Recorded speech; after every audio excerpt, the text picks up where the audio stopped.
ladies and gentlemen, gentlemen and ladies, lovers and haters, haters and lovers. Welcome to Standing in Your Truth podcast. This is episode number 22. I am your host, Armand Anderson Bell. Just a disclaimer, like I always want to do from the beginning, I want to get it out there because this is a show, just like the title says, Standing in Your Truth. So for myself and my guests, when I do have them on, we're doing that. We're standing in our truth, telling our stories, and having you come along on our journeys. This is not the podcast if you're opinionated and not open-minded enough to share in a person's opinions, thoughts, and viewpoints, then this isn't the podcast for you. This is also a podcast where people have the free range to do as they say and say as they do and walk away as adults because we used to be able to agree to disagree. Now we're standing in our truth. So with that being said, welcome to Standing in Your Truth, episode number 22. Ladies and gentlemen, gentlemen and ladies, lovers and haters, haters and lovers, welcome. My special guest on my episode tonight, entitled Surviving Single Motherhood Part 2, is a dear friend of mine, almost 26 years. Wow. I'm not that old. You said what? Not that old.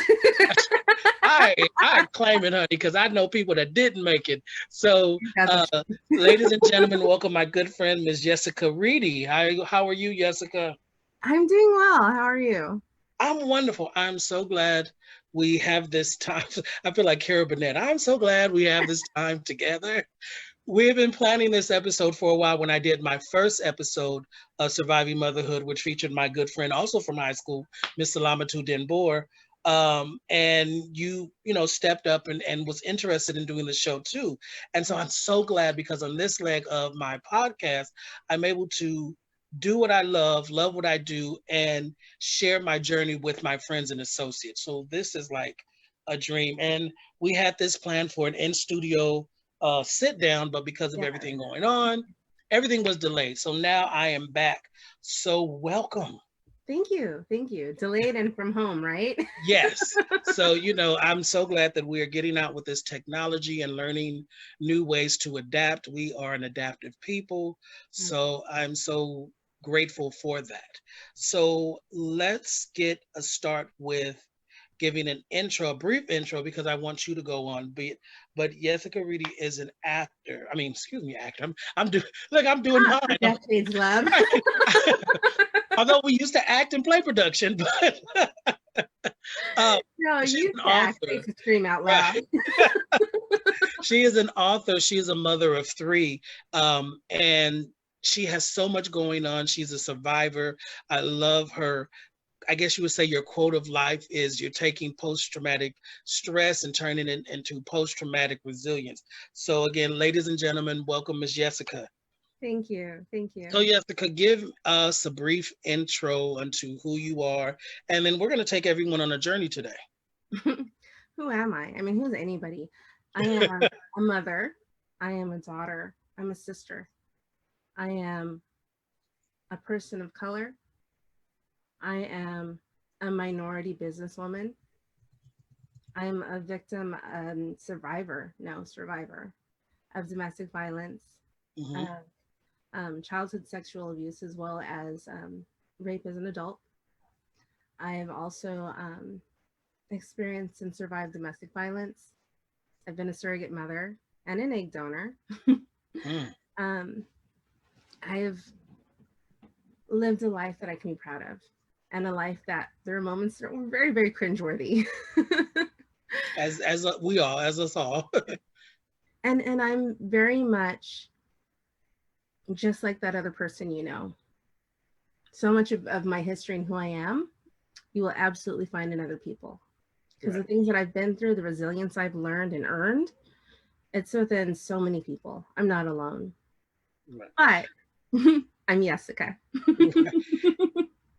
For me, as someone who is embracing everything that I've been through at 41, having this platform, not only for myself, but for other people to allow their journeys and their stories to be shared. And when we were talking earlier, pre-show, but we as people, we spend so much time trying to figure out and focus on what divides us. And if we really take the moment to embrace our individuality, as well as understanding that we all are connected as people, your story is so interesting. And again, we've been friends for a long time, and I've shared on some of the things, but these are things that I didn't know into full detail. And so I thank you for allowing me to have you and share your journey with you, because you're inspiring me as well.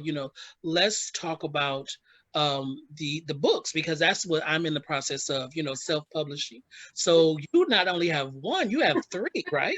No, I have two. I'm working on the third Two. book. Okay. I have two. So it's funny. I was giving it my all in my job and realized that I was still feeling bored. I wasn't doing enough. It's Black people magic. I could do it all. So I Okay. wrote I wrote my very first one. This is Memoirs of a Warrior Dragon Slayer. There's room for more. It's available on it's available on Amazon, Barnes and Noble, Google, and iTunes. This was about me sharing who I am. I'd had multiple friends and people that I'd been around, but never really shared about who I am and what I've been through. And I noticed a pattern of every time I shared a little bit of what I've been through, there was shock and shut mouths and, oh my God, I can't believe that you've lived through this. And I decided to finally write it and face all of my demons and let them beat me up quite a bit in the process. And then it was in the same year, I was going through this emotional tug of war. I'd been working hard, diligently at this job, giving it 110%. And the one time that I decided to slack off, I wrote a book. So I was still working. That's some good slacking off. Right?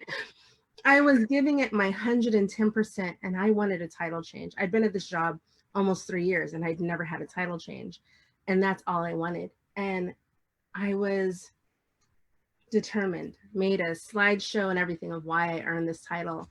And in the end of the day, I didn't get it. I got a raise. I got a really good raise, but they wouldn't give me that title. They wouldn't give that to me. And I was so defeated. And then I realized I'm an author. I didn't need the title they were giving me. I didn't need the title to reinforce their dream. I had my own. And I wrote my second book. This is Uncovering My Sins. This one is a poetry book. It's a poetry book that spans the time that I had been through abuse, the time through my childhood. I had written about Columbine and the very first shooting that I had experienced and lived through. Not that I was there in person, but had experienced collectively as a nation. Wrote about that and shared that in this book. And it was also this time of, I'm self-published. I published my first one on my own, except for the cover. I had paid someone to design the cover on the first book. And the second one, I decided I was going to teach myself new software. I taught myself how to use Adobe InDesign to create the cover. And it was this feeling of, I didn't need him to give me that title. I can take whatever title I want. If I wanted to become a businesswoman and own an LLC, it's not that hard. And I can do it if I choose to. And that's why I wrote those two books. It's amazing that when we're in the midst of going through what we do, we sometimes are disconnected and not realizing that that's the strength that we need. Because I personally, they say, wounded healers. And so I've learned to embrace that notion, because in our mind, and we've been taught that everything has to be a certain way and it has to look this way in order for it to be right, until we change the narrative. Absolutely. So at the beginning of your book, you were in the process of changing your narrative, and you did. Talk about that journey, personally and professionally. It's crazy. Professionally, I had only gotten on my feet recently. I was a stay-at-home mom for 15 years. I took care of the kids. I went to school when I had earned the right to. I had to ask for permission each quarter to go to school, and I did get that permission, and I did go to school because my ex-husband did not want me to relax and have fun while he was working hard at work. So I had to get that permission. That was just the hierarchy of our relationship. So I was a stay-at-home mom, taking care of the kids, and not in the workplace for 15 years. So when I finally did start working, because our marriage ended and I was completely abandoned, didn't have any financial resources, I had to figure it out. I learned that I could move around a lot easier if I did it through a temp agency. So I'd gotten temp jobs and I'd moved from place to place. And I was encouraged in that, because in that path, I'd had people say my level of expectation for myself was a good job. My level of diligence and perseverance was a good job. And I felt encouraged by that. So here I am entering the workplace, never actually having a permanent full-time job in my life. Mm-hmm. And I was bouncing around. And when I'd landed at my last job, I was working in, I started there as a temp. And through the amazing people around me that had taught me my role, I was able to move myself up to the point of feeling like I had accomplished something, to the point of feeling like I had earned respect. There were a couple of times I brought my kids to work with me for whatever reason, and I loved that experience because there were people that respected me saying hello. There were people that looked up to me as a professional, and they had kind things to say to my kids. And this was huge for me as a person that had been in the gutter, so to speak, career-wise, when I first started in 2015. And that's when my marriage ended. 2016 was my first job. So when I had gotten to this level and I felt like I wanted more, I climbed from position to position to position. When my marriage ended and I had a part-time job, I was making about $10 an hour. By the time I had gotten to the point of saying, I'm ready for a new book, I'm ready for my first book, I was making over $25 an hour. That's a good transition. Right, because this is 2015 through 2019, or 2016 through 2019. That's not that many years to make that big of a jump. Right. But I did, and I worked my ass off. And I expected to honor my growth, I had to keep rising. And I tried to do it at the same company. I tried to earn an award and recognition, which never came. I tried to earn a title change, which never came. I earned a pay increase, but that didn't honor my journey. And I felt I needed to do more. I wanted to do more, no matter what I did. And I don't know, it could be, you know, if I want to go there, it could be race. It could be that I'm a woman, because at the time I was the only woman on the team. I was the only Black woman on the team. It could be anything. Quite honestly, I just think they didn't want it to be me. And that's okay too, because Right. staying there would have limited the growth that I had already experienced. Right. That's something that we parallel a lot, again, the personal and professional. Absolutely. And it's sometimes difficult, and I'm only going to speak for myself, stepping out of the way, because we as human beings, we want so much and we want it how we want it and we see it, but not realizing that things are setting up, that we've spoken these things into the universe and the universe has heard us. It's just waiting for us to catch up. Right. So we talked about, you doing your book. At this time, you're a mother of three, and so that in itself is a journey, and so let's talk about your journey, to motherhood. It's funny, when I first met my ex-husband, I didn't want kids. Oh. I was in high school and my mom became a foster parent, and I saw kids that had been through the worst possible imaginable hell walk into our house, and the anger and the hurt they felt, it resonated through everything that they did, and I didn't know how to deal with that. So when I met him, I didn't want kids, and somehow he was able to show me a softer side of life that I hadn't experienced. And I thought I could do this. I could bring someone into the world, and he gave me hope. So we had our first, and I realized I loved being pregnant. And we had our second and our third. And it felt like it was right. It felt like the thing I wanted to do. They are amazing, amazing human beings. And I'm very, very lucky to be their mom. Motherhood, though, it has its twists and turns. My oldest was about 4, when he had speech delays. And found out later that he was on the autism spectrum. And I also found out that my second child was on the autism spectrum. My little one's not. He has his own specialty. Yeah.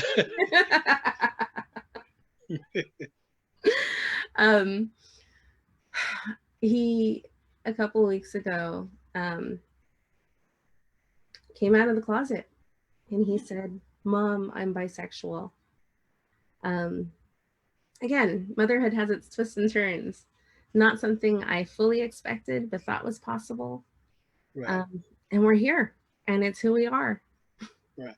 It is such a beautiful journey. I have one of my close friends, Maisha, on the line as well, and she's going to be someone, but I've known her for a while, and she has children and with special needs, as well as she's a foster mother.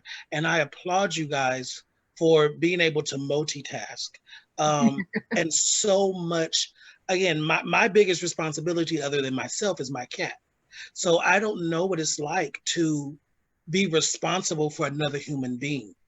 And it's such it's a blessing and it's an honor, but just like life, we do it without asking, we do it without thinking.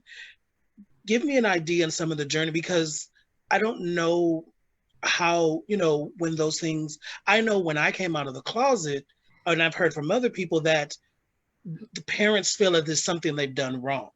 You find out that your children that have come from you or on the autism spectrum, or there's something wrong. How do you balance that out? And how do you come to grips with it? Because I know it's not just, oh, okay, it's a lot into it. Oh yeah, I had to learn to let stuff go. I guess starting with my older kids, when they were diagnosed as on the spectrum, yeah, I went through this whole phase of frustration and anger, because every expectation I had had for my kids, I had to let go. I couldn't decide, this is what we're going to do and this is who we are and what we'll be. And it took a while for me to realize that was never my job. It was never my job to hold expectations for my kids. It was my job to support them. It was my job to guide them, but never to say, this is who you're going to be. That's big. that's really like, big and so right. I mean, I had speech therapists come to my home to work with my children. And this one lady said, look, you need to come to terms with the fact that your children may never speak. And you just have to get used to that. Now, they're teenagers. So every time my son says a curse word or cusses out a friend, I laugh and think to that time that lady said my kid would never talk. Right. It's an F you to her too. It's like, you don't know who I know. Exactly. So as difficult as it's been, it absolutely shown me there's a reward if I let them show me where they're leading their life. There's a reward if I encourage them, support them, guide them, and don't ever say, this is what you have to be, this is what you have to do. With my little one, maybe because of what his brothers had done, maybe because of my experience in high school with you and amazing friends that were oh, me? Oh yeah. Not the Queen Diva. I had so many amazing friends in high school that they reached out with their hearts well before they ever said, this is who I am, look at me. They were, friends that we shared were close to me no matter how much self-beat up I was in, no matter what I thought or felt. I never felt like I was wrong. You guys were amazing. And with my little one, there was a time a couple years back, he was playing with a dog, just playing with a dog and just being himself. And there was so much in that moment that I saw. And it was just this moment where my heart swelled and there was so much love, because I could see, and this is an ugly little dog. It was an ugly dog. But I could see my son reached out with his heart before even worrying about what his dog looked like. I could see that he saw people before he saw what they looked like. And Right. that told me there's a possibility he's going to fall in love with someone before he thinks about their gender. Mm-hmm. How incredible is that? Right. How incredible is that for him to lead with his heart, not worried about what other people will think, what they'll say? That was incredible. So, and even before this, though, I had told my kids a long time ago, no matter who you love, as long as they love and respect you, I'm cool with that. Right. And I told them I love them no matter who they love.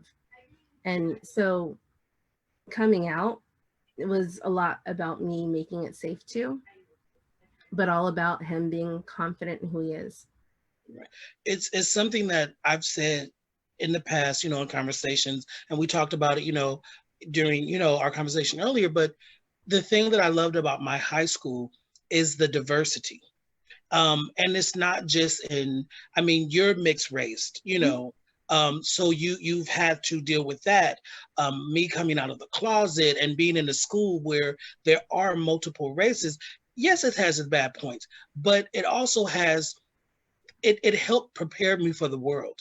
Absolutely. Seeing, because prior to coming to Marshall, I was in South LA, so there was only Blacks and Latinos. We had one little white boy in the school, and he was like the spectacle of the school. But when I got to Marshall and joined play production, I saw, Jose and Fernando, and I saw these big, vibrant Latino gay men, and I'm just like, oh my God, that could be me, And so the second semester is when I, It was officially you. came out. Right. But it also taught me to love and appreciate other people. And that prior to, all I knew of Asian was just one kind. I didn't know there was different nationalities and orientation. Some of my best friends to this day, I have Filipino, Taiwanese, all these different things. And it wasn't a matter of they were different. It's just, oh, this is my friend. Exactly. A lot of us at Marshall connected just on that basis of, oh, this is my friend. We never really looked at race or gender. Of course we had the few people who, try to buck the system, but it was a beautiful thing.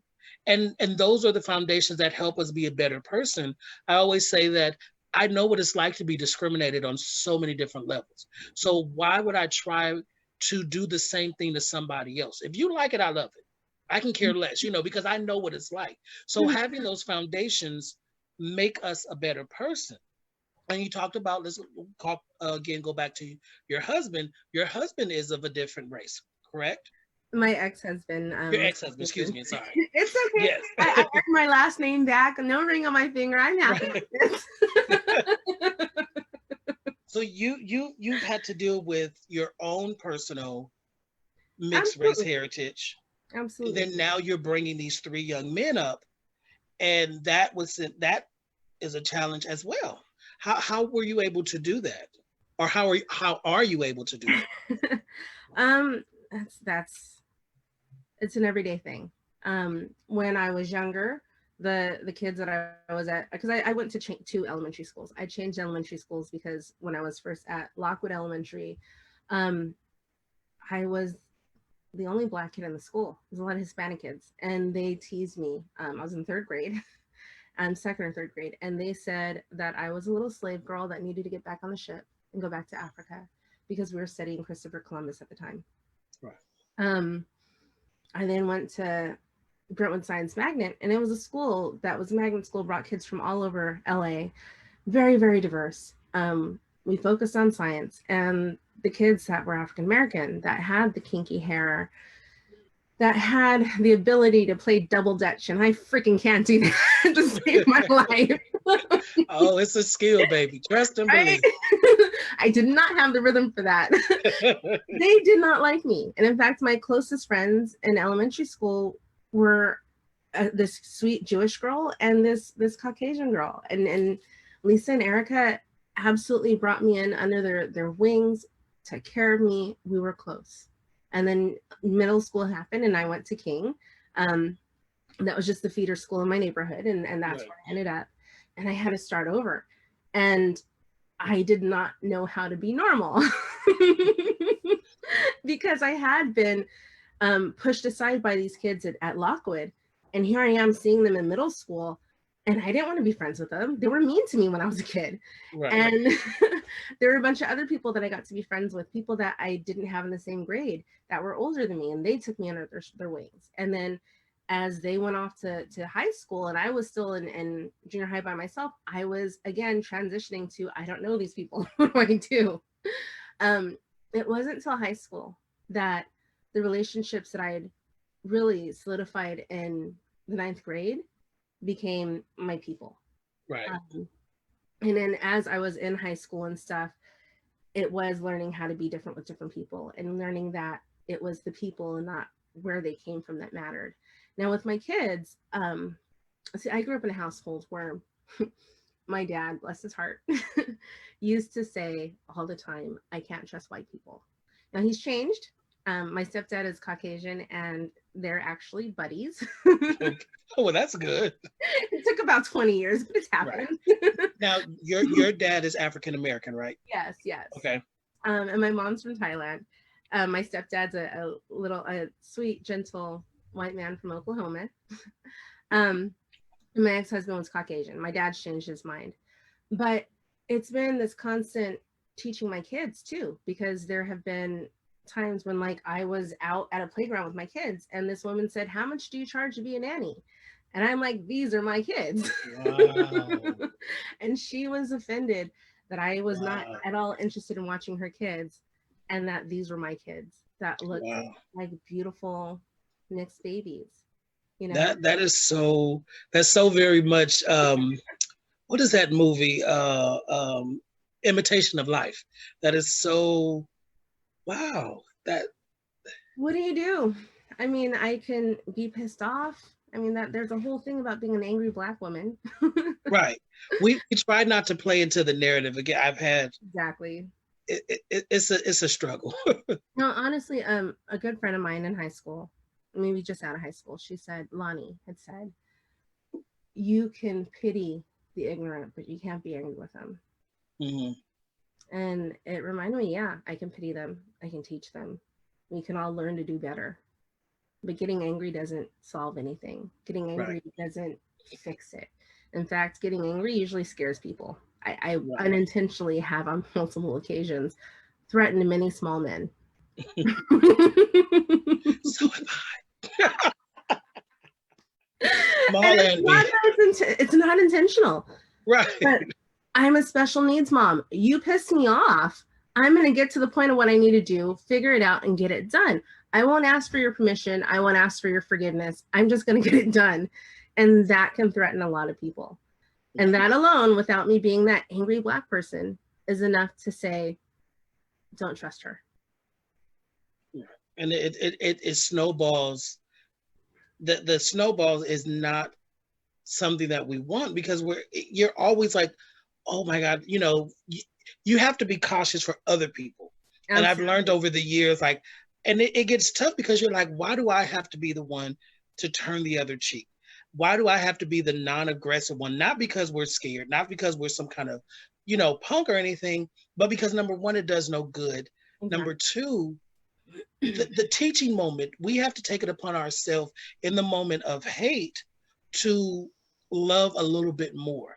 Because if we're both yelling at the same time, no one is being heard. Mm-hmm. And I'd rather for it to go where you may not listen to me at the moment, but hopefully something I'm saying, and underneath everything we're saying I'm a human being. Mm-hmm. You know, and so it gets daunting. It gets, you know, especially with what's going on in the climate right now. Yeah. But you know, that's another conversation. You know, I did that show last week. I was supposed to have a show on Friday to revisit my show on Tuesday, but I just was emotionally and physically drained. I couldn't talk about it anymore. Yeah, no, I've told my boys, as they are Asian, they are Black, they are white, they're pandas. And I said, the only one, they're in a unique position where all they can do is change stereotypes. They need to show people, no, this is actually what a Black man does. This is what a white man does. This is what an Asian man does. Because they touch all of these things just by breathing. And they're not average. And that's just it. No one is average. We're all unique. We're all amazing. We're all special. And we have to embrace it. You know, there's many a times I've been on set where I'm the only something. I'm the only Black, the only gay, the only older person. And I walk away with them saying, oh, you're cool for X, Y, and Z. And I'm just like, why can't I just be cool for being Armand Anderson Bell? Exactly. And so in the midst of all that, again, I've had those things. I've had opportunities. Trust and believe, my on-site list is about a mile long. It ain't because I'm scared or anything. It's like, what's the point of going that route and to feeding into the negative? You already have this negative idea of what I can be or who I am, but it's no point. Exactly. And so you talked about your journey as a mother, but going back a little bit, you were an egg donor, if I'm not mistaken, before you were an actual mother. And you've also been a surrogate. So let's talk about that. And then also from my understanding as well, what's the difference between the two? Okay, so when I was in my 20s, the idea of 1,500 cash sounded really great. Or it might have been, it was either 1,500 or 3,000. Anyway, it's a lot more now. They taking men? They are. Okay. No, but it was, for me, it was, I was watching my mom, and she was a foster parent. When I was in high school, she became a foster parent. And I was watching her bring in these kids that ended up in foster care for various reasons. And I came across a clipping in the newspaper in the want ads, because I was actually looking at the newspapers. And there was an ad asking for people to be egg donors. And I thought, I'm not doing anything but throwing them away. I don't plan on getting pregnant. Might as well. And there was a process. It was 100 pages of questions, not 100 questions, 100 pages of questions typed up, and I had to respond to. It was a psychological evaluation. It was a physical evaluation. And then they took my picture on a Polaroid and put it in a folder with a bunch of other women and let these couples go through this album to see who they wanted to be an egg donor. It was just my egg or eggs. And at the time I was chosen. I had decided I was okay with an anonymous donation. My genetic material is likely out in the world somewhere. I have no idea where. I just know that the couple that chose really, really wanted to have a child, and they saw something in my picture and my answers that they wanted to raise, and that's amazing. After having my own children, I became a surrogate mother. The first time I had watched my sibling, she was a surrogate mother, and then I became a surrogate mother, and I had a boy. And I think either somewhere around there, one of my other sisters also became a surrogate mother and had twins. It's a family thing. I then had another surrogate son, a boy, that was delivered. And then my last pregnancy was twin girls. I had never carried twins before that, and it was a high-risk pregnancy. The last month of the pregnancy, I ended up on complete bed rest and hospitalized. I was in the Trendelenburg position, where they put you at a 45-degree angle upside down. So to kind of keep the babies in. Oh no. I did that for about a week. It was hell. So you learning gymnastics and all that stuff, and you ain't had no sex. Well, good evening. Because that is part of it. For a good amount of time, you cannot have sex while you're a surrogate, because they want to make sure that it's the surrogate baby and not your babies. And they need to make sure it's healthy and safe and strong. So yeah, that was a lot of, honestly, I really loved it. I love the couples I did it for. They were amazing people, very giving, very caring, everything I would hope for, and parents. And so, yeah, there was no, sex, but the reward was huge emotionally. They were just really great people. So what is the process from egg donors? Because most of people, including myself, just know, I'm imagining that, it's a lot more to it. Well, and we're, you're making it sound so easy and everything like that. I want to know. I know some of my viewers want to know as well, because I want to know the process. Right? Yeah, it ain't just like, oh, I'm going to the refrigerator, I'm pulling out some grade A eggs, and no, that's. So I'll walk you through it. It's okay. So first, you start on birth control pills. This is to make your body stop producing your own hormones. It's to make your body just be a blank slate, where they then give you the right hormones to create many eggs at once. And once Oh, these eggs have because once a month we get one egg that shoots out, maybe two that shoots out. But during egg donation, you want to get as many as you can. So they give you hormones to make several produce at once and get nice and large and healthy at once. And then put you under a mild sedation where you basically take a nap, and they remove them. They then put them together in a lab in a petri dish with the sperm to create embryos. Those embryos are later transferred into a waiting, eager mom or uterus. Um, so for me, that was egg donation. Once my eggs came out, I was done. Now, as a surrogate, I didn't carry any of my own um, babies. These were all embryos that were put into me. So it was the same or similar process: birth control pills to stop my hormones, and then hormones that I gave to myself. And these hormones were often injections. Sometimes there were these suppository pills that I actually had to insert into my vajayjay. And then you scoop it all out and shove in another one. It was very messy. oh wow. You have to be very comfortable with your body Right. to shoot yourself in the butt too with hormones. Right, but just because you're sharing your body with Absolutely. a couple. So when you started egg donoring, that how many years before you actually had your first son? Let's see. I was an egg donor. I think I was maybe 18 or 19. I had to be a legal adult. So I was probably 18 or 19. And I had my firstborn, I think I was 22, maybe 23. Mm-hmm.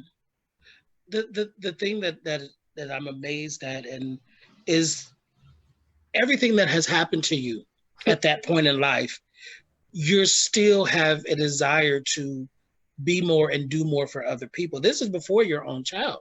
Yeah. So other than the money, there's something else inside of you saying, let me be of service some kind of way. And that's amazing when we attach ourselves to those lonely roads. Thank you. Yeah, no, I had seen my mom. I'm so inspired by my mom on a regular basis. When she got into foster care, her entire goal was to keep families together. So if there was one sibling, she was taking them both. If there's two siblings, she was taking them both. Even after they'd been kids in the foster system for a while with her, after she had adopted some of my siblings, their parents wanted a chance to communicate and be around their kids. She wasn't for it. She said, yes, you can be around your kids. As long as it's safe, yes, you can spend the night with your kids. There is no greater example of family and parenthood than my mom. I mean, my dad's amazing too, but my mom really embodies motherhood in a way that I'm not worthy. You got your own journey. I do, and man.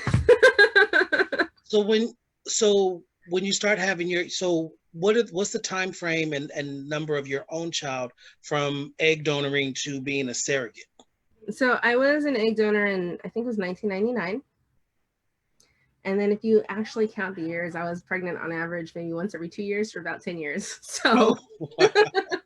I had my first one, my kid one in 2001. I got married in 2000, had him in 2001. I had my next child in 2003 and then 2006. I had a surrogate boy in 2008 and a surrogate boy in 2010 and surrogate twin girls in 2012. And then I had my own pregnancy and miscarriage in 2017. Let's talk about that, because that's what really kind of brought our conversation when we were talking. Mm-hmm. And you were saying some of the things that you were going through during that time that we don't often hear about or people are, not comfortable in sharing. But talk about that experience right there. Oh, this is probably my first serious relationship out of my marriage. He was abusive. There's no sugarcoating it. He was scary abusive. And I was excited to be in a relationship. And I acted like a damn teenager. 7 weeks after we met, I found out that I was pregnant. And it was crazy. I was about 3 weeks along, which is really early to find out you're pregnant. But I had experienced extreme back pain. So bad that it kept waking me up throughout the night. And I said in the morning, can you drop me off at the emergency room? It was less than 2 miles away. And he said, no, that's what ambulances are for. And he left. I'm not sugarcoating the abusive part, I promise you. I found out I was pregnant. And first thought was I wanted an abortion. I went through, the weeks of this back pain, which ended up being my gallbladder. I went through the surgery of having my gallbladder removed. And when I came out of surgery and went for my first prenatal visit after that, found out that my baby, my embryo, had split into twins, identical twins. And I went through the back and forth with him in and out of the relationship for a good while. And a few weeks later, before the first trimester, I miscarried our twins. Their heartbeat stopped. Honestly, if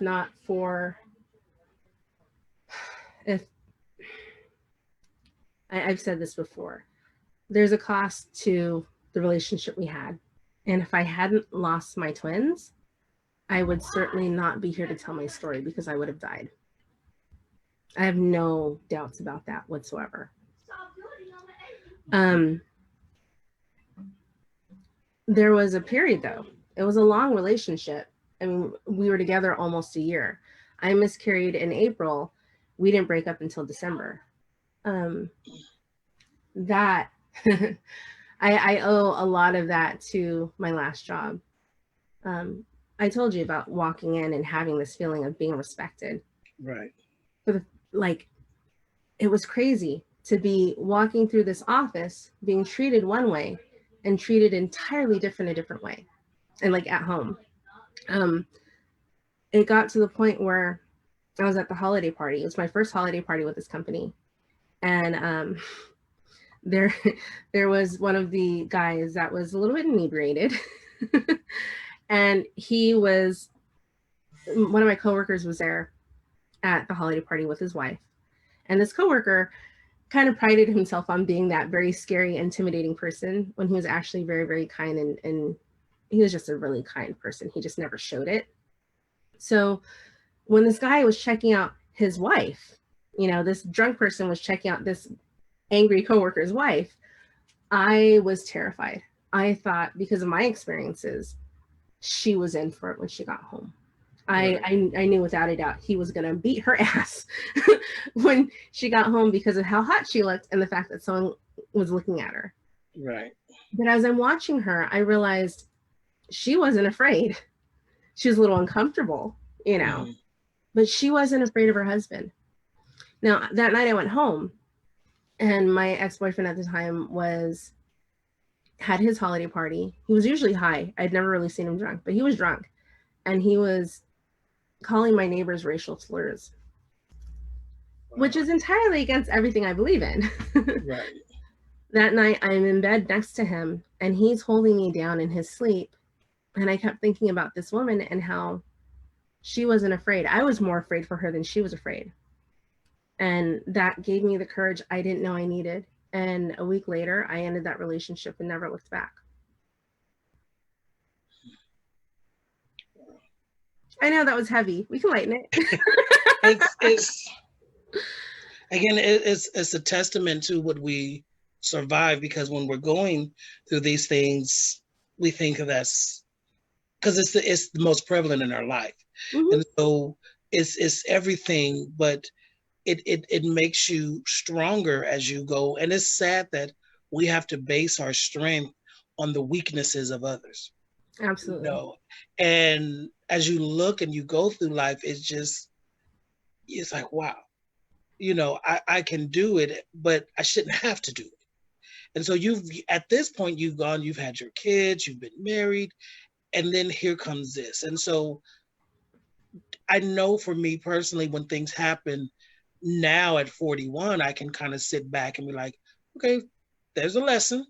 There's accountability, and then there's lessons, and then you go through the phase of, okay, I understand it. Now I'm trying not to be mad at myself, for allowing those things to happen or allowing the mistreatment. And so you found that release, I guess you would say, in your first book. So let's go back and talk about your first book and what it entailed and the courage and passion it is that you had when you wrote it. And the title and what's behind the title as well too. The title, actually, it was from online dating. I had been through some serious crap in life. This is just, what I've been through. This is what I've done.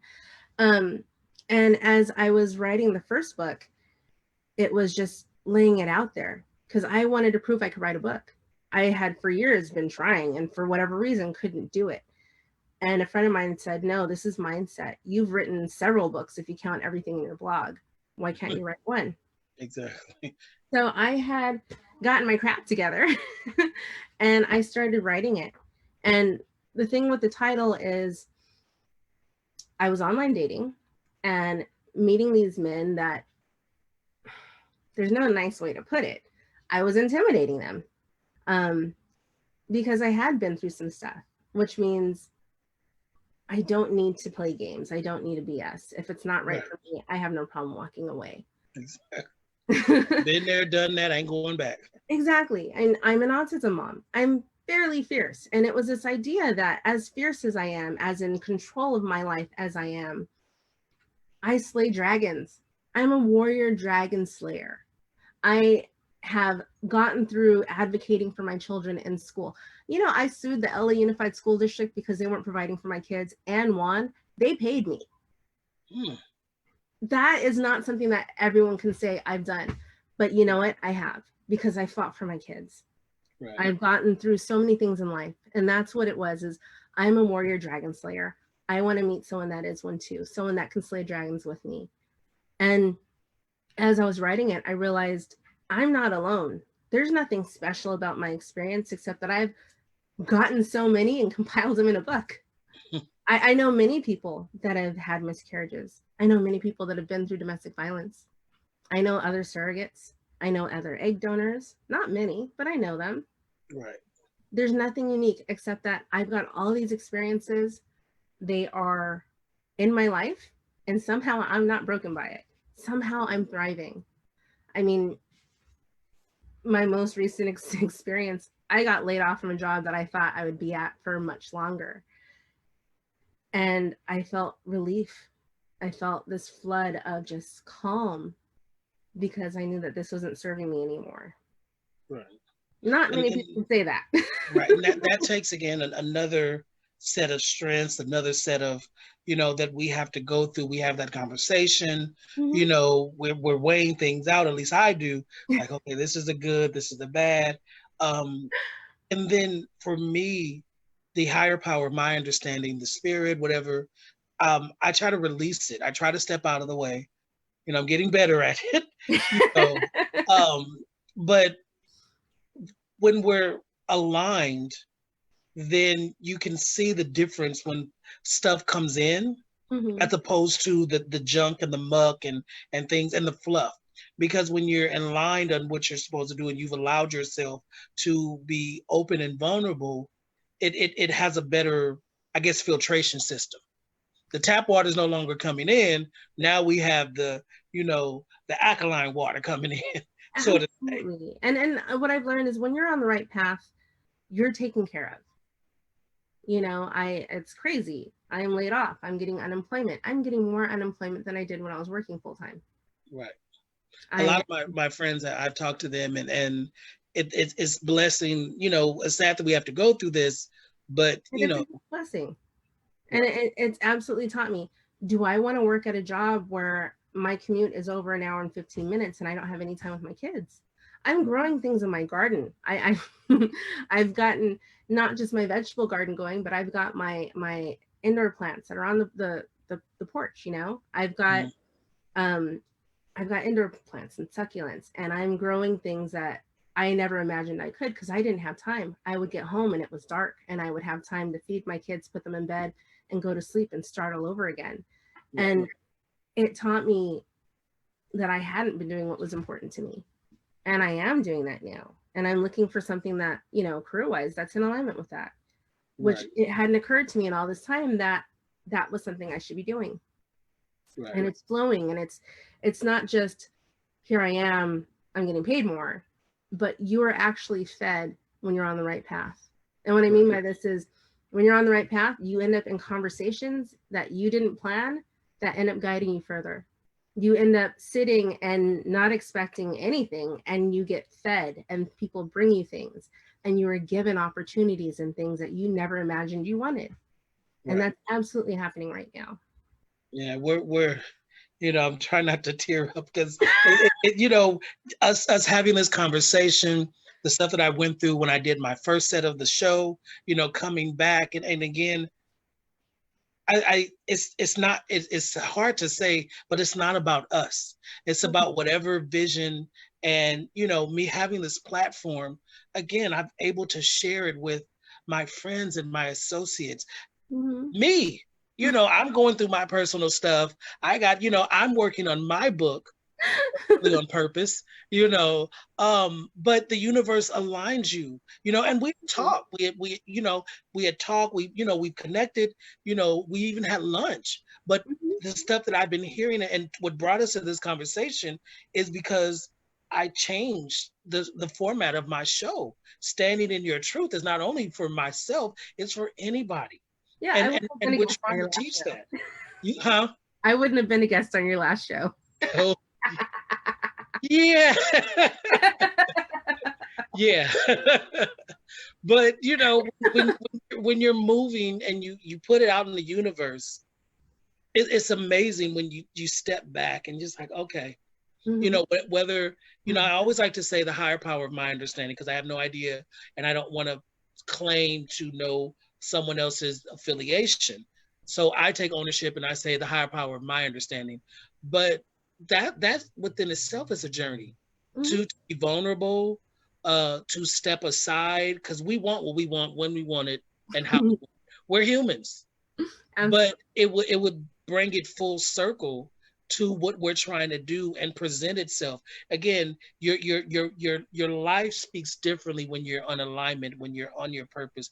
The things that you allow into your life no longer have time for. And if that means getting rid of people, getting rid of places for both your good and their good, and not labeling it. No, absolutely. And I've seen that happen. And I don't think that it's necessarily this intentional, I'm going to cut you out of my life.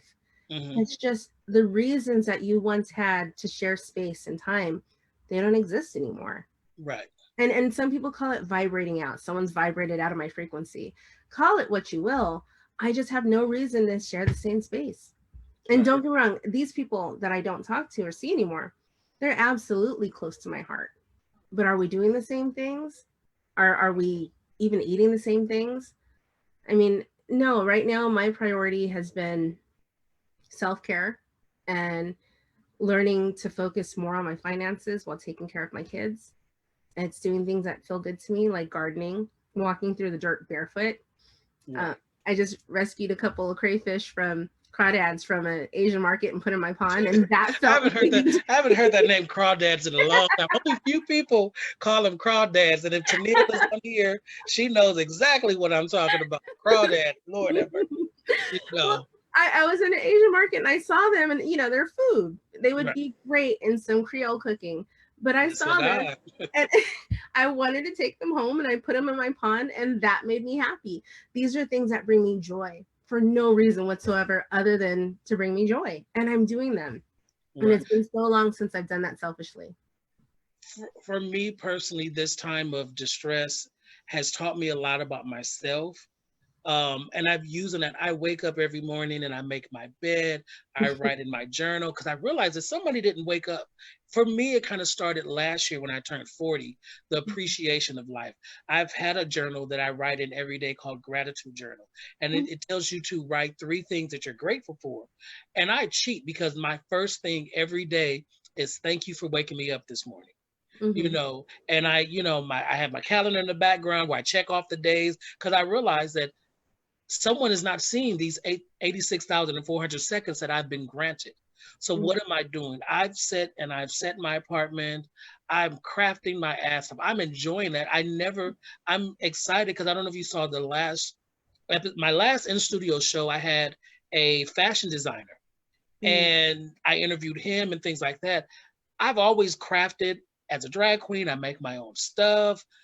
I'm actually looking into going into fashion design. I never thought that. It's like, oh wow, because like, That's amazing. yeah, I've You're good crafted at it. so much. Some of my best things. Did you see my Wonder Woman bag that I made?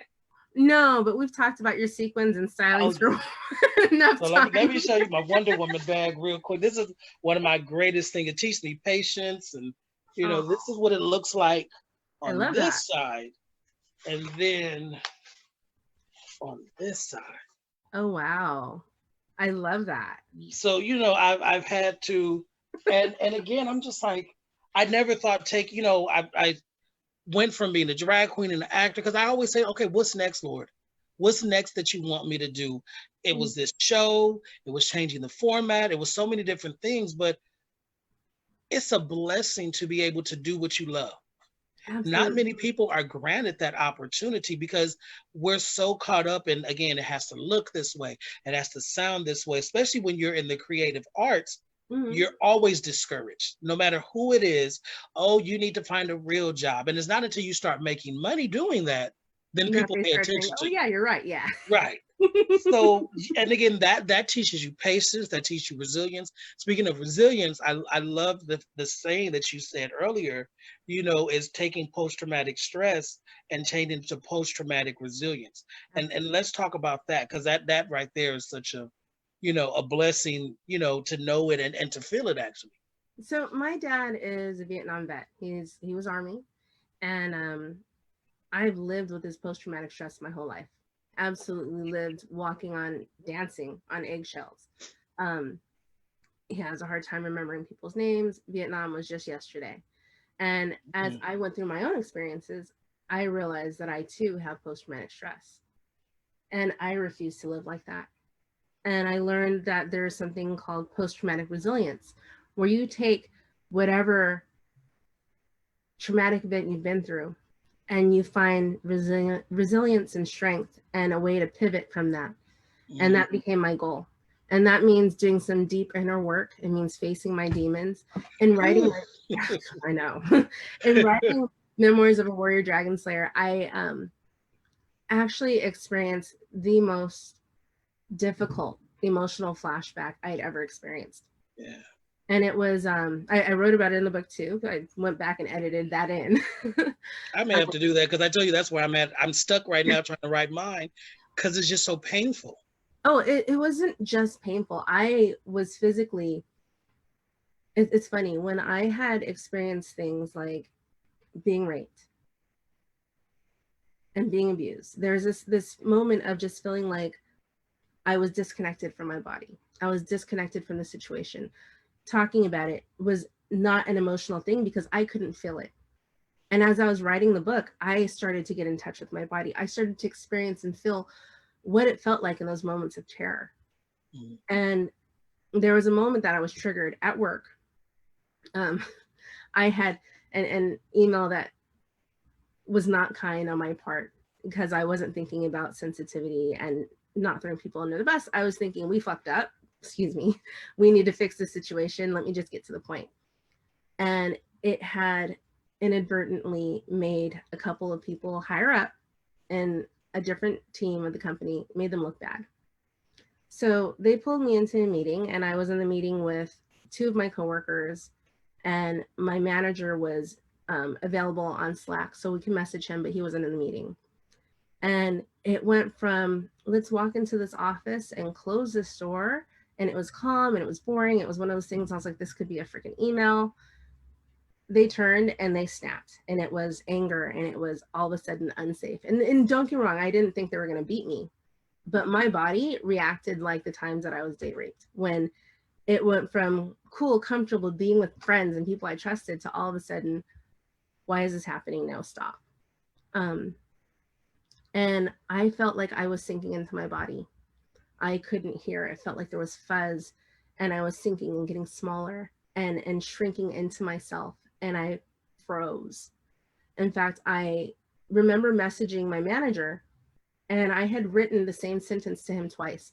Not copy and paste, not hit return twice, but literally type the same sentence twice because I was so frozen in place and I was lost. Um, another friend of mine that worked there, like the weekend happened and I sat with it and it felt like they were intentionally trying to attack me. To the point that I took it to HR, not realizing that I might have been overreacting because I was triggered. I thought they did something wrong. And it was something that I had taken to HR. And after the fact, HR is like, why are you making false accusations? No one else experienced this. And, you know, they were right. They were right. They did not know how to cope with my situation. And in the normal world, my reaction wasn't normal. They were absolutely right. But I was lucky to have run into a friend, Ari. She does life coaching. And she's like, she couldn't connect with my experience. She had no clue what I'd been through. Lucky for her. But she did give me some reasoning. And she's like, how do you think they felt about the situation? What do you think their experience was? Right. And putting it outside of myself, I realized I couldn't let them just feel like they were these crazy people. And it's okay that I'm crazy, but they should at least know why. Within days, I went to these two women and I apologized to them. And I explained, this is my personal history. This is why I reacted the way I did. It's not your fault and I'm sorry. It had been decades since I had felt that. But I was finally able to feel what it felt like in my body to be traumatized in that way. Right. Which, good or bad, it sucked. It happened. But it was one of those things that, you know, it's those stripes. I was able to push past it, and not just push it down and ignore it, but I was able to work through it, which made me stronger. I mean, how crazy is it that within days of going through that, I was not acting like it was normal, but aware of what had happened, aware of what was real and not real, and able to push through and say, I can do better. It's amazing that the transition, because these things happen to us, and for years, you know, we've swept them under the rug, whether we knew what we were doing or not. And they play out in relationships. They play out in the way we treat others, the way we treat ourselves. Yeah. You know, I have been a big advocate on accountability, but then also there is other things, addiction, than just drinking and using drugs. I, at one point, was addicted to people pleasing and being codependent. And because of a lot of things that happened to me in my younger days, opened that door to codependency. And I can look back now as I'm beginning to unearth all those things, which has been difficult because, again, you go from that transition stage from acknowledging what happened to working it out. But right now I'm in that point where I'm trying not to be mad at myself. I'm mad at other people who I thought who could have helped me. And so it's that, but because I'm no longer codependent, I don't need certain people in my life, or my attachment to them is not the same. And so that's been a big pill to swallow for me, is working through those things. You know? What I have a hard time with is actually letting people in. Situationally, when we're in a situation, we're together for the specific thing. Say we're at work, say we're at church, say we're meeting up at a certain thing. I can engage and be friends and be the most engaged person you will ever meet. But when I'm out of that situation, it is really hard for me to reach back in and be like, hey, we're still friends. We're not in the same situation, but let's connect. Let's be together. And it might be about object permanence. That's just something I'm working through with my own trauma. So if I ever reach out first, you know, it's one of those days I'm doing really well. If I don't reach out first, it's not personal. Right. And that's what happens with a lot of my friendships, which is why they don't necessarily go deeper and progress, because people feel it's one-sided. It's not one-sided. I just haven't grown that much. I'm balancing out because I've been the go-to person for so many years because of the codependency. And then when I do speak out, it's because it's built up. I'm angry. I'm very thoughtful. I call, things like that. So I'm trying to balance all those things out. And again, in the midst of all that, trying to write this book, but I have to stop because it is too much. It's like going back and watching an old tape of yourself. Um, and you're looking at it from different eyes now. You know, it's an out of body experience now, and you have adult reasoning behind it, but you still have childlike feelings because Mhm. those haven't been addressed, or you're in the process of addressing them. So where are you at now, as far, because you have the book and that was one step. You know, again, I'm trying to get there. We're gonna talk about that because I need some help with this. I need some help getting this book. But Absolutely. how do you maintain and balance life while working on yourself, while looking forward to things, and raising your three boys? A lot of it is being gentle with myself. Mhm. Understanding I can't do it at all and no one's expecting me to. Right. No one has that close of an eye view into my life to care that much. Um, and at the same time, it's setting boundaries. Um, I don't commit to things I don't absolutely want to do. Hmm. That way, when I'm committing to things that I do want to do, I'm doing it 110%. I'm making sure that I'm intentional, I'm present, I'm there, and the value I'm providing is more than what I'm taking. And if I'm not willing to do that, then I say no. Right. Um, when it comes to my kids, I'm very lucky. They are computer geeks. They love gaming. They only ask for my attention when they need a hug, which I'm happy to give at any time, even when they are not in the mood for that. And food. They're teenagers. They want food. Right. So my demands that they have, as you know, me as mom, it's not that extreme. In fact, I think that's one of the most important things about parenthood is from the moment your child is born, they are working on a life independent of you. And the more independent they are, the more successful you are. Hmm. Now, hopefully that means that they're happy, adjusted, contributing members of society. But even if they are not happy and adjusted, getting out, that's the whole point. Right. And I'm doing good in that. My kids only call me when they need me, and it's usually because they're hungry. Right. um, when I wrote my books, both of them, I was still working 40 hours a week. I was still spending time with my family, with my mom. She needed me. I called and she called. I went to visit my dad. I was, I think, at one point playing golf with my cousin. Life didn't stop. I just happened to stretch where I wanted to. And the Hmm. book was important. I think most of the trauma came out during the editing. Hmm. Not getting it down, but actually sitting with it, breathing with it. That's where it hurt Right. the most.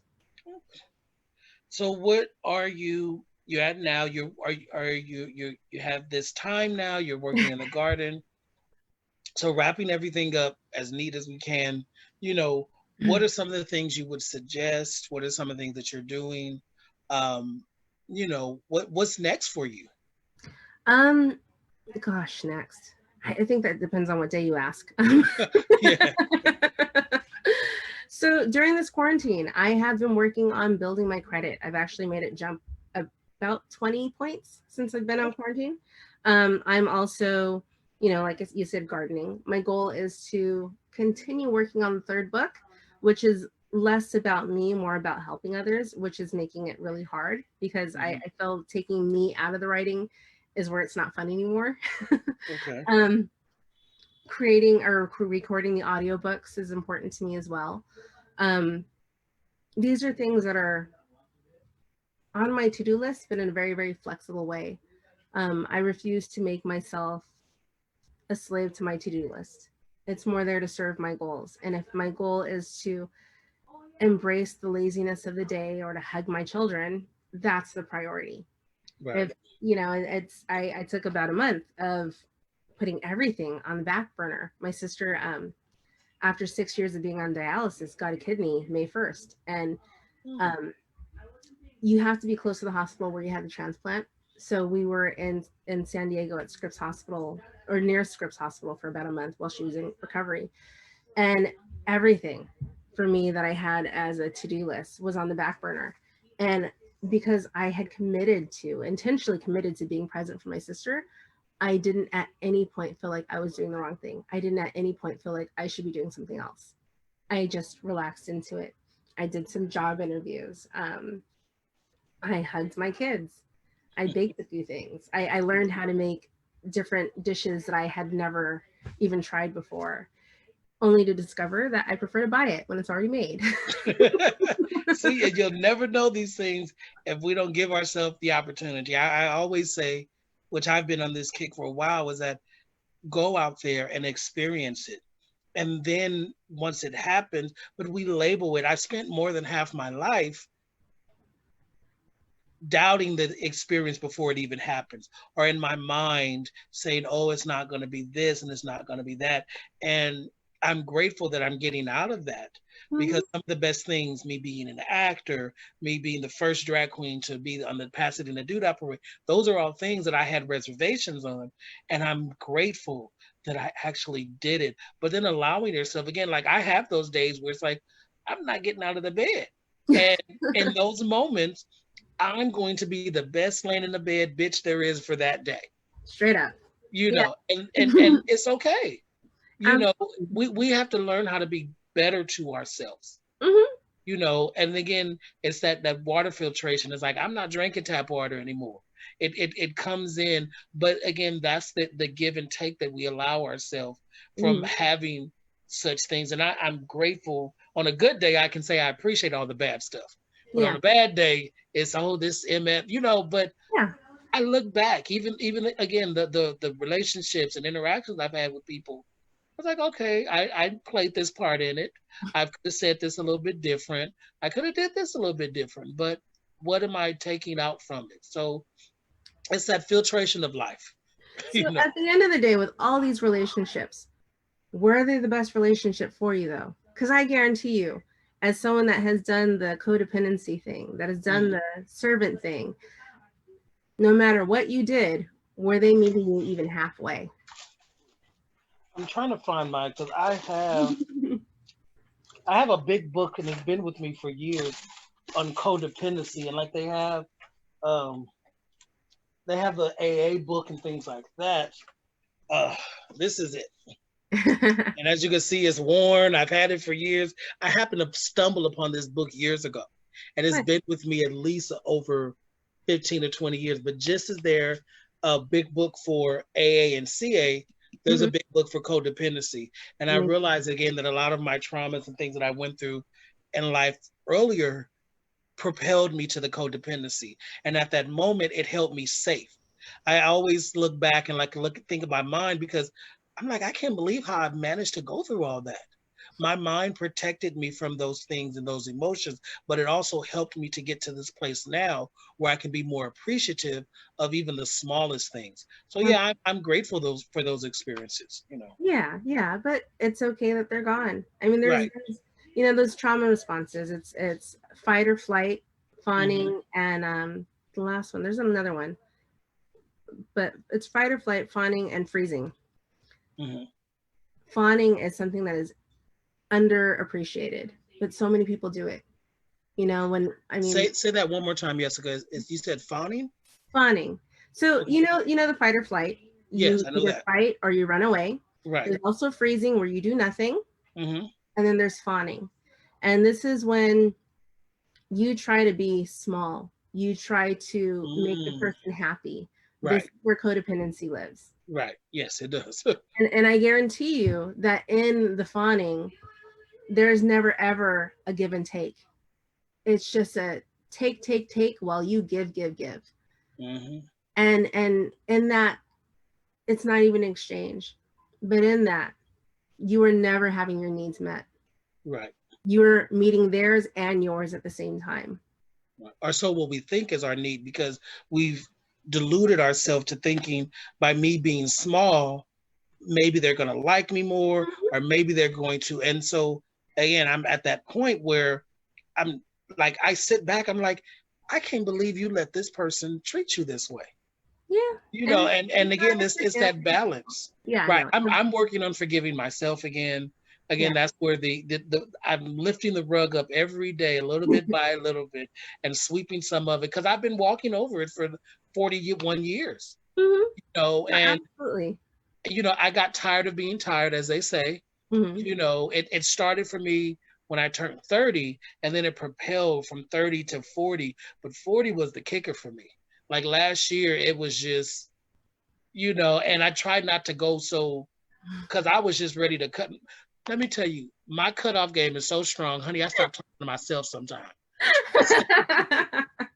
So I have to learn. I have to learn balance, and I have to learn again to forgive myself for being small in those moments. For not sticking up for myself and not trying to hold a grudge. Because again, I have to say I allowed that smallness to take place. So if I know a person didn't have a gig for me, or talked down to me, or treated me a certain way because of my size, all these things, I try to not hold that against them. And that's a whoo. Let me help you with that one too. We're all just a mirror. Mm-hmm. Whatever it is that you see in me, you also see in you, which is why you're like, I can be with you. We can talk. We can drive, because you see so much of yourself in me. Right. I see myself in you. When people see yourself in them, and they reject it, they're not rejecting that. They're not rejecting you. They're rejecting themselves. Right. It's not about. That's a hard pill to swallow too, because it's like, it is. Rejection is. Oh, she's a horrible whore. She's such a whore. But but at the end of the day, it's really important to remember what they're seeing isn't about you. Right. When they're angry and raging, it's not about you. And I will say this 1,000 times: if they're not paying you, they're laying you, they're not feeding you, why do you care? Oh yeah, well I say the F word, honey. I use all F of them: feeding, fucking, and financing, baby. That's what I say. If they're not doing that, why do you care? Right. And they're not living in your skin. Your skin. We have to get past that. I've experienced that in the beginning of this year.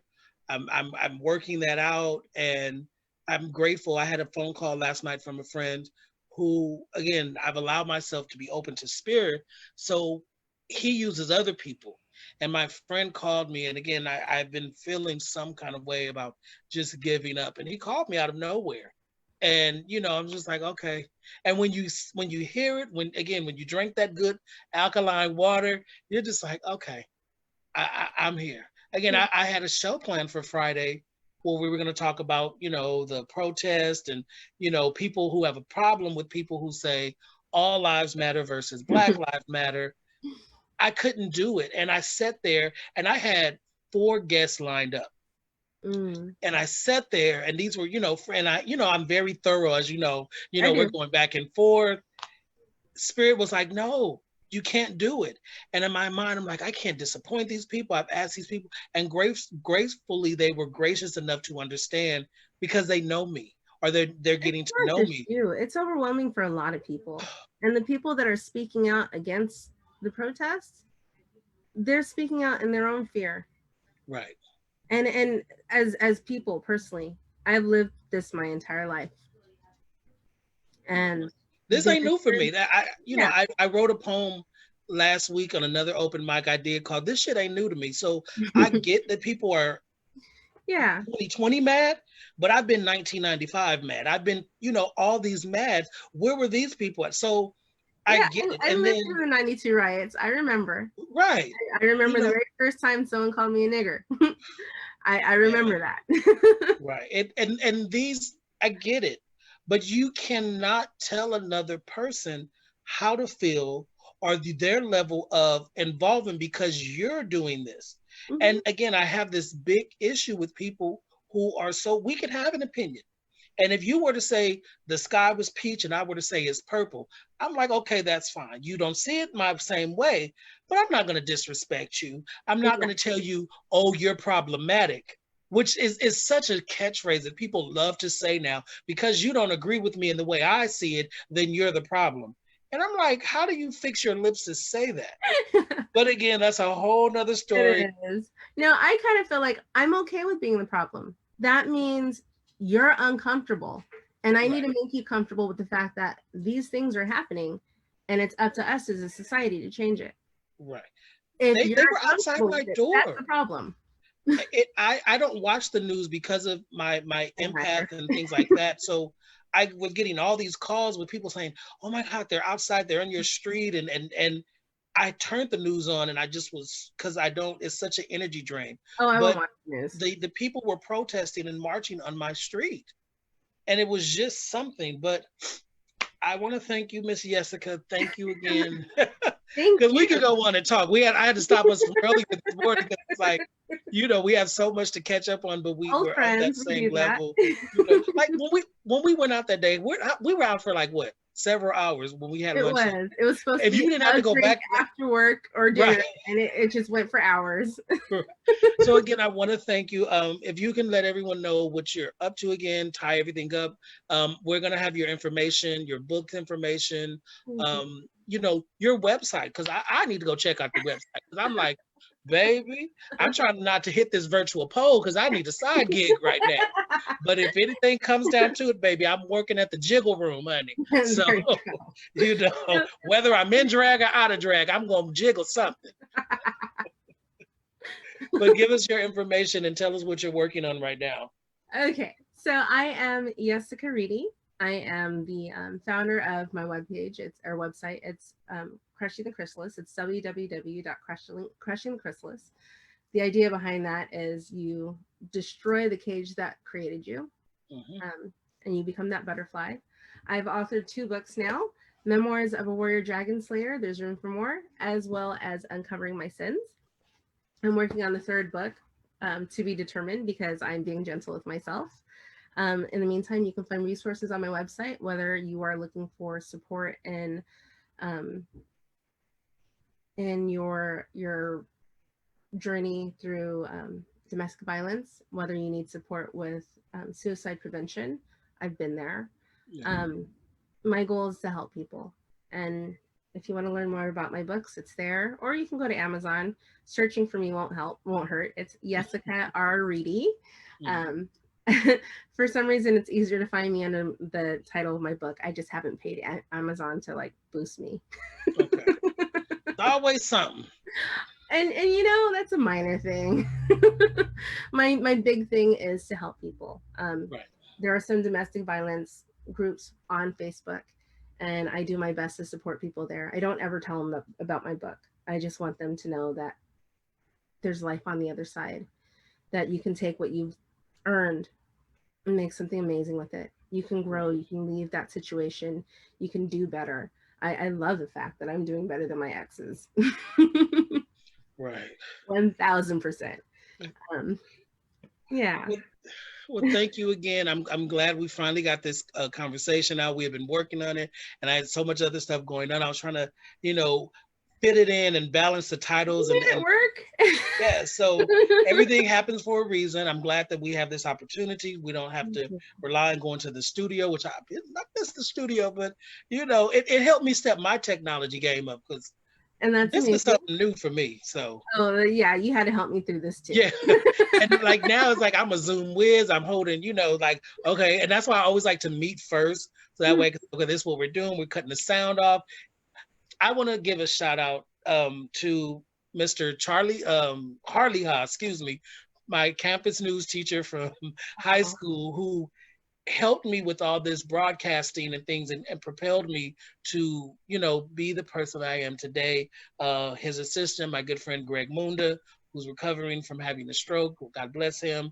All my friends, again, it's a blessing to be here on this earth, but to have a friend that you can say, we've known each other for 20 something years, and it's a beautiful thing. And again, I'm grateful for allowing myself to be allowed to have this platform and share with others. Thank you for sharing with me. And let's work on something else, but I'm definitely hitting that website so I don't have to hit that virtual pole, honey. Yes, because I do have resources for side hustles, whether you're wanting to sell some stuff, whether you're wanting to learn about other things. You said sell some stuff, really? Well, I've sold. Oh, you meant that? Oh, okay. I'm sorry. My sister, I don't sell that stuff. Well, speak for yourself, baby. Because if there's a buyer for it, afford me. No one else can afford me. Okay. Because if there's a buyer, baby, because my hustles are gone. Like I always used to joke and say my side hustle has a side hustle. drag, acting, you know, all that kind of stuff. And now because of this whole thing, it's put a halt to it. So it's teaching me to, again, with my crafting and stuff like that. So when this is over, I'm really gonna look into going into fashion design, maybe getting a job somewhere doing costuming. I think You it's know, amazing. I'm excited. I'm excited for this next step. So I'm excited for you too. thank you. And thank you again. I know your boys is waiting on you because Oh, they. oh, okay. I know my cat is somewhere around here. She like whatever. So thank you again. Thank you for all those who viewed it. Thank you for watching. This has Thank been another you. episode of Standing in Your Truth. Miss Yessica, thank you again. Thank And you. we will talk with you guys soon. I'm Yeah. ending the video. So everyone be safe and be blessed. We'll catch up in a minute, Yessica. Okay. All right. Thank you, everyone.